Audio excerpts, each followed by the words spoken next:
telespectador da TV Prevê, nós estamos iniciando o nosso Momento Político, programa que já vai há quase 20 anos visitando o seu lar com entrevistados, com personalidades que fazem a vida política pública desta cidade, deste estado e deste país.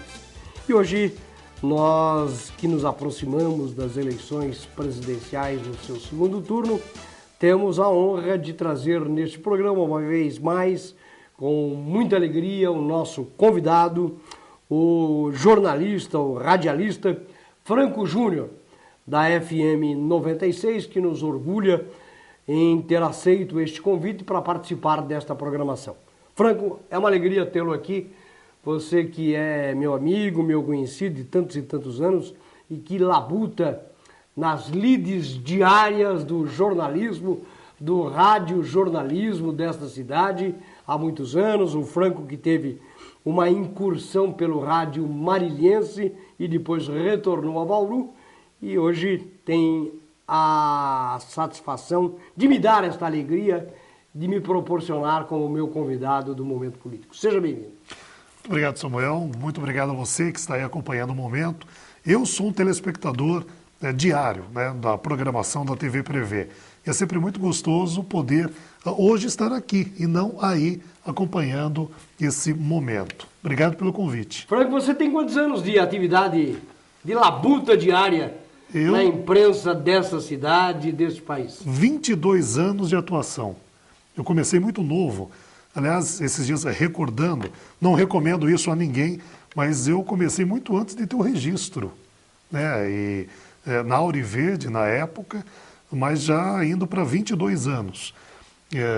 Sempre que tinha alguma questão de fiscalização, eu tinha que ficar preocupado. Depois fui para Marília, como você disse, onde eu cursei a faculdade, e depois voltei na década de 90 para Bauru, aí de maneira muito mais tranquila. Bom, eu tive uma trajetória bastante semelhante a você. Eu acabei iniciando antes até, claro, a faculdade já existia, depois acabei fazendo, mas eu sou do rádio, eu me iniciei em 1964. Eu tive o privilégio de comemorar, dia 22 de maio este ano, 50 anos de atividades ininterruptas. Ou seja, não parei em nenhum momento. Eu me recordo desses 50 anos, inclusive até quando você fez essa lembrança, eu imediatamente mandei uma saudação, porque eu sou telespectador do Samuel lá atrás, do desafio aos domingos pela manhã.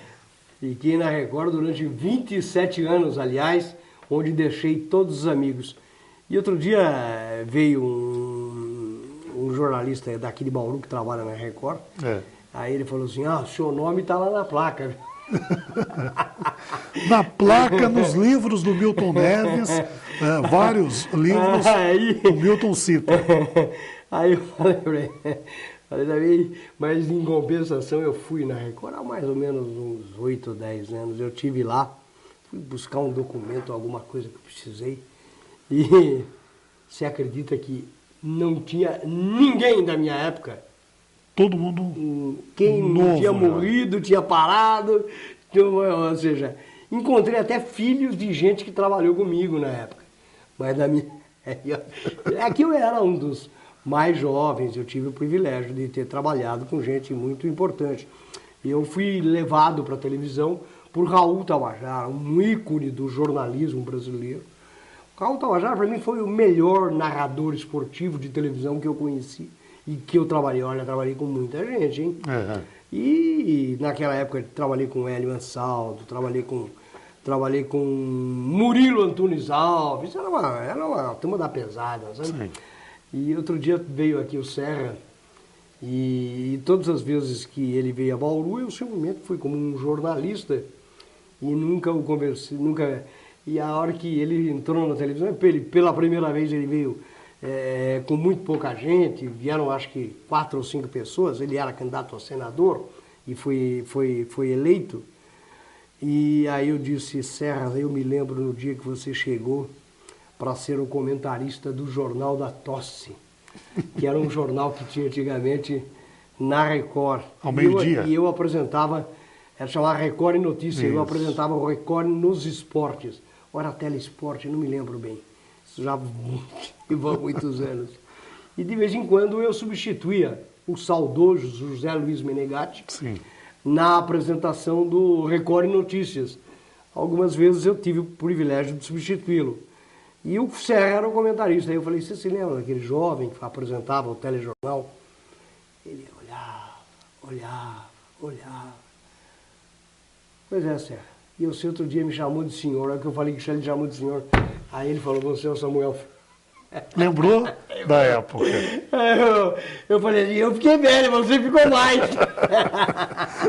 Mas o Samuel era o garoto e o Serra, né, já era comentarista. Mas o tempo passa. Ele podia candidatou-se a deputado federal, Foi. voltou para a política, assim. Mas tinha um monte Quem tem vindo aqui à região, veio várias vezes aqui, desta época da Record, foi o Arnaldo Faria de Sá. Sim. Esse tem deputado. vindo aqui. Mas sabe quem era comentarista também lá? E quantas vezes eu os apresentei, entre outros? Roberto Cardoso Alves, o Robertão. O Padre Godinho, que é primo da minha mãe, que foi deputado federal. Quem mais desta época? Olha, era tanta gente, viu? Isso é década de 80. Não, década de 70. 70. 70 e início dos anos 80. Pois já se vão aí 50 anos de história. 50 anos de jornalismo. Jornalismo. É gostoso, é gratificante lembrar dessas histórias. Eu falei pro Serra, eu estou muito feliz. Ele falou, mais feliz estou eu, pode ter certeza. Que bom. Eu falei, em primeiro lugar, porque nós estamos vivos, né? E ele agora logrou êxito e aí candidatou-se a senador e elegeu-se com uma expressiva votação. Foi. Mas lembrar do início de carreira é realmente uma delícia. Esses dias eu fui na casa da minha mãe continua morando há 40 anos no Parque União. E para chegar até a casa dela, aqui em Bauru, passa pelo Horácio Alves Cunha, o estádio distrital Horácio Alves Cunha. E o meu início de carreira no rádio foi fazendo exatamente futebol amador, para o Biratã Silva. Eu pegava um pedaço de papel, acordava domingo 6h30, 7h da manhã, ia para o campo de futebol com aquele pedacinho de papel, marcar os jogadores, tanto do jogo das 8 da manhã, quanto do jogo das 10 da manhã. E depois corria na Bauru Rádio Clube, isso década de 80, 86, 87 mais ou menos, para que o Biratã Silva lesse no ar a escalação dos times. Eu não lia, né? Simplesmente o prazer era participar desse momento do futebol. Do futebol amador, do futebol varziano aqui de Bauru. Até que um dia o Biratã pediu para que eu lesse apenas no ar a escalação. E foi a glória. É algo inesquecível. Para um garoto, na época, 14, 15 anos, no rádio, né, ler uma escalação do futebol amador. Por isso que eu vejo o brilho nos seus olhos quando você se recorda dessa época da TV Record. E eu tive o privilégio de começar na rádio e me orgulho quando eu vou lá, em 1964, quando eu narrei o primeiro jogo de futebol pela Rádio Cultura. E quem me lançou no rádio aqui em Pederneiras foi um locutor saudoso já, mas um excelente profissional do rádio esportivo de Pederneiras, de Bauru. Teve uma passagem pelo rádio paulistano chamado Silval Fernandes Zabaglio, e que me deu a primeira oportunidade. E depois daquele dia, nunca mais eu parei. E tenho muita saudade, já que eu estou falando dessas coisas, lá de Pederneiras, do saudoso Camel Alage.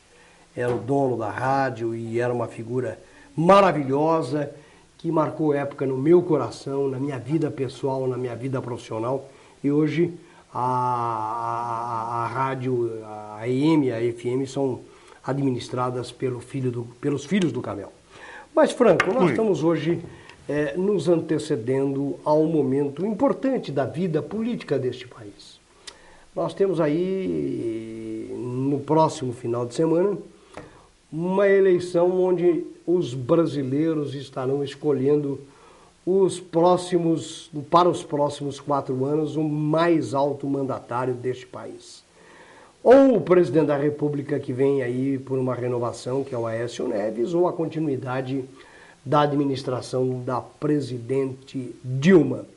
Eu te pergunto, como é que você vê este momento político destas eleições? Você viu o debate entre os candidatos? Você teve a oportunidade de analisar as propostas? Claro, só falar seu voto não, mas diz o que você acha deste momento em que o país vive nesta seara eleitoral. No primeiro turno, nós transmitimos e fizemos um trabalho na 96 FM, mas paralelamente acompanhando também o trabalho aqui da TV Prevê, principalmente no primeiro turno, a cobertura, expectativa de deputados eleitos pela região de Bauru e tudo mais. E naquela oportunidade eu me lembro de uma fala sua, Samuel, durante a transmissão, momentos antes, dias antes, você disse a eleição vai ser muito disputada, e verdadeiramente foi e continua sendo. Eu não me lembro de outra campanha tão disputada e sem uma previsão lógica como essa de 2014. A mais recente pesquisa da Datafolha mostra uma diferença no empate técnico. 51 a Aécio, 49 a Dilma, o que demonstra um empate técnico.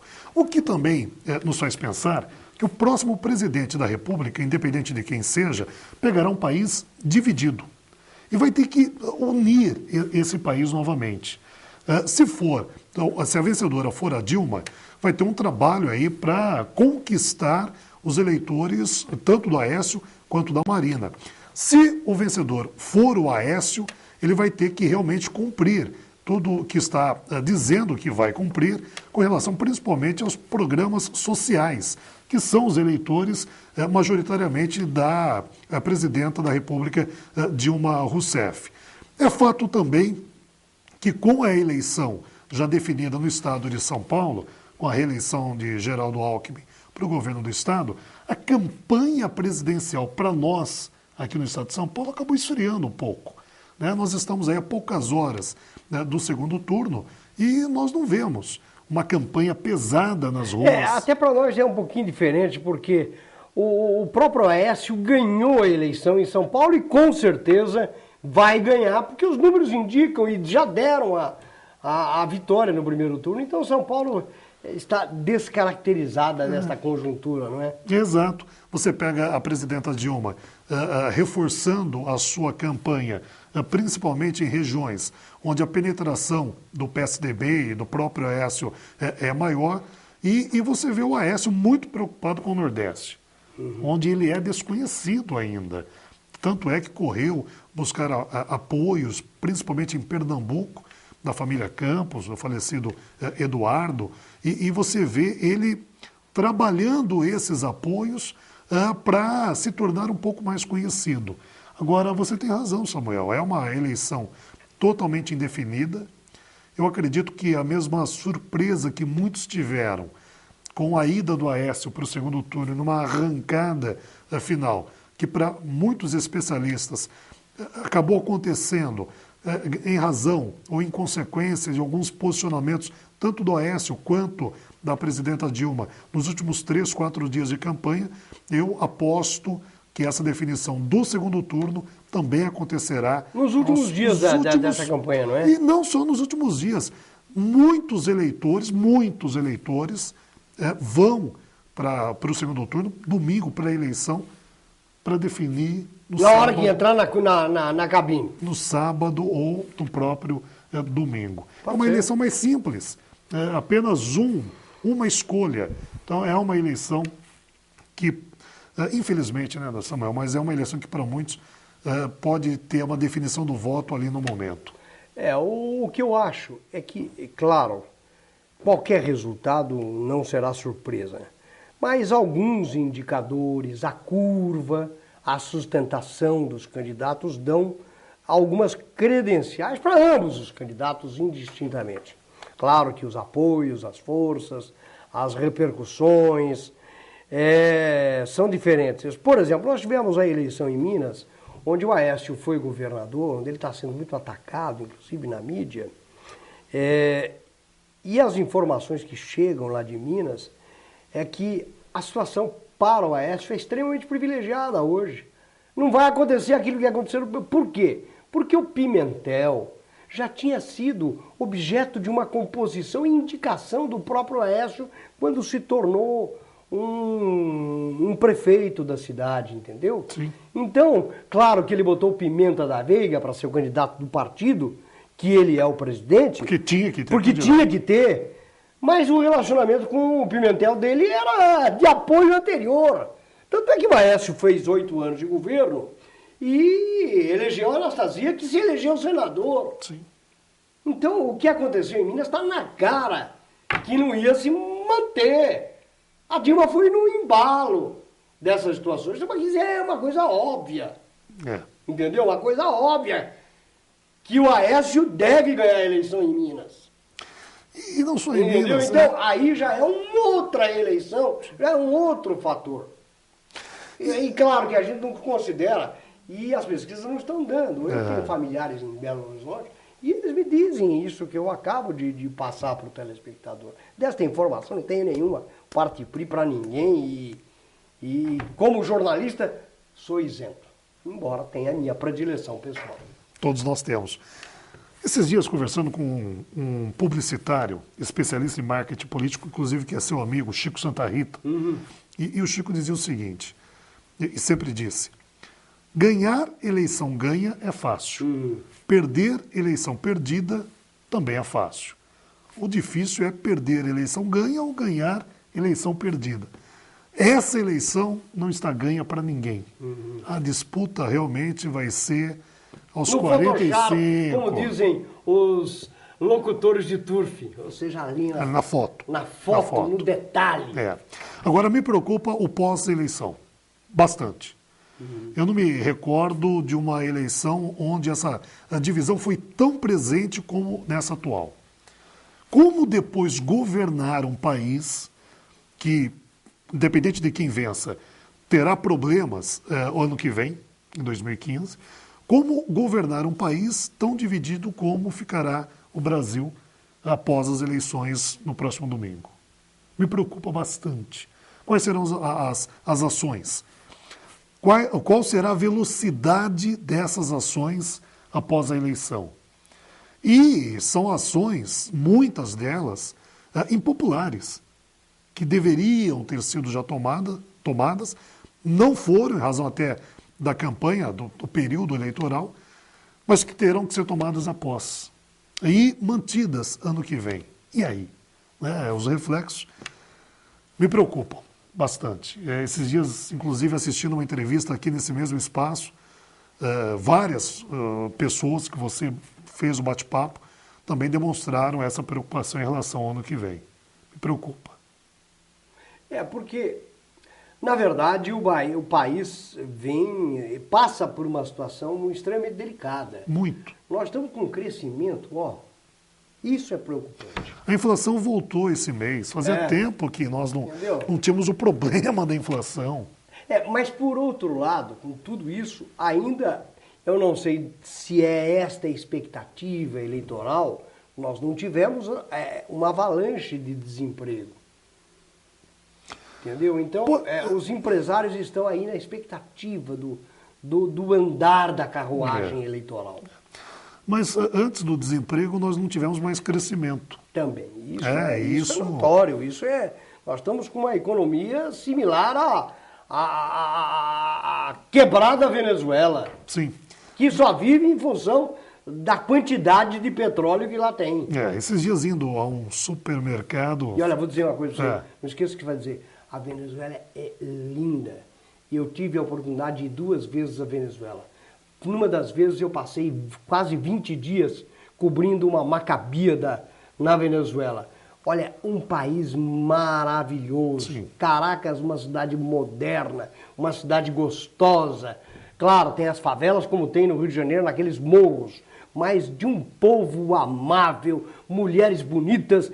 Tanto é que eles gostam de Miss, eles são loucos por Miss Universo, para fazer escola de Miss, eles têm lá. Mas completa a sua... Eu dizia que eu fui até o supermercado, fui no período do almoço, comprei alguns produtos, vi o preço de um produto, né? E não comprei. No dia seguinte fui para comprá-lo, já tinha subido. Quer dizer, fazia tempo que eu não tinha essa experiência do reajuste quase que imediato, né, no preço de um produto. Então você começa a avaliar essa situação e começa a ficar preocupado. E eu sei que o pauruense, o telespectador que nos acompanha também está preocupado com isso. Por isso até que essas eleições, muito mais do que a definição de um presidente da República, ou a reeleição da Dilma, ou a eleição do Aécio, é também um momento de definição do futuro do nosso país, do ponto de vista de posicionamento. Isso é necessário. Bom, Franco, nós vamos fazer uma janela aí rapidinha e voltaremos para a sequência, para a segunda parte dessa nossa entrevista, dessa nossa conversa, deste gostoso bate-papo que hoje nós estamos tendo com o jornalista Franco Júnior, jornalista, radialista da FM 94 e que aceitou o nosso 96. convite. 96, perdão. E que... Mandar um abraço para o pessoal do 94 também, o que pessoal sempre acompanha. também está sempre todo mundo ligado. Eu sempre tenho trazido aqui os amigos da 94, Claro. o Paulo Sérgio, o Cafeu, enfim, todos. Silvestre é amigão, com quem você trabalhou também, na Ouriveiro, muitos anos. Mas o Franco hoje está na 96. Se eu não falar 96 corretinho, o Luiz me pega depois. E o Luiz troca e-mail comigo todo dia, viu? Eu aposto que nenhum deles sobre pescaria. Luiz, um abraço para você. Luiz, todos os dias nós nos escrevemos, trocamos e-mails. Não passa um dia que eu não recebo ou mando um e-mail para o Luiz da FM 96. Bom, nós vamos para um rápido intervalo e voltamos na sequência.